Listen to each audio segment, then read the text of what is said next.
In this lesson, we'll touch base with DuPont Model, Shareholder Value Analysis, and Balance Scorecard.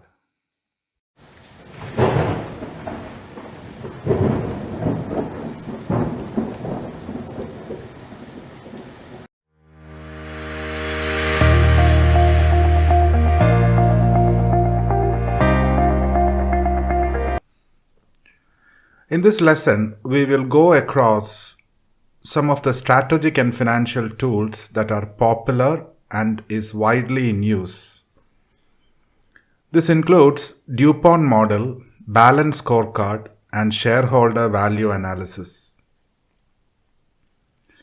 First, we'll take a look at DuPont Model. Probability of a company can be analyzed using DuPont Model. For doing this, DuPont Model integrates profit statement with balance sheet of a company. DuPont Model was made by Donaldson Brown, who was an electrical engineer who cleaned up General Motors' finances in the 1920s. There's a formula which they use to calculate return on assets. That is, return on assets is equal to net operating profit after taxes over sales times average net sales over sales. A comprehensive financial statement analysis provides insights to the firm's performance in terms of liquidity, leverage, operating efficiency, and profitability.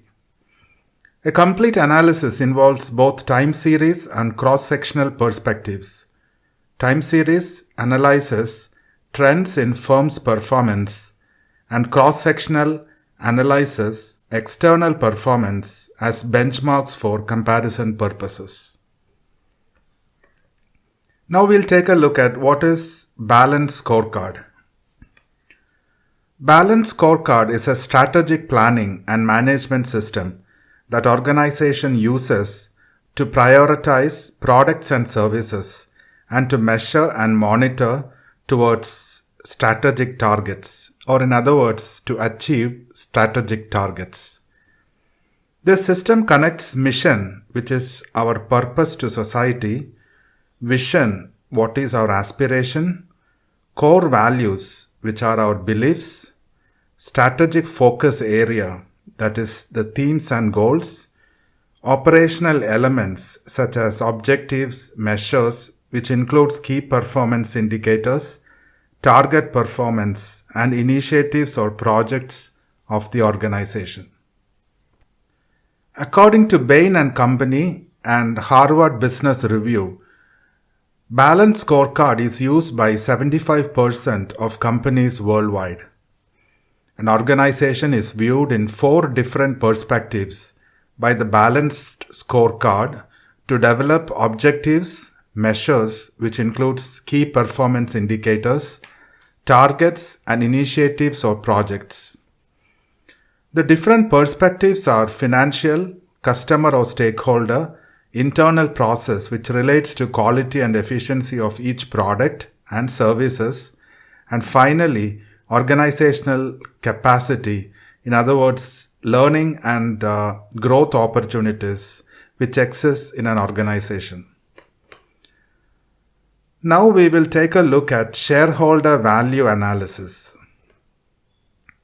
Shareholder value analysis is a method of calculating the entire equity in a company.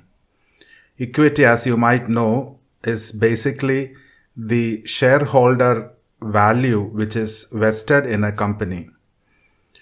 Shareholder value analysis assumes that the value of a business is the net present value of its future cash flows discounted at the appropriate cost of capital. In other words, shareholder value is equal to value of a business less debt which is incurred by the business. This method was first developed by Alfred in the year 1980.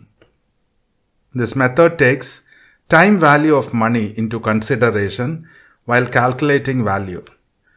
Shareholder value is a cash-based technique similar to cash flow return on investment and total shareholder return.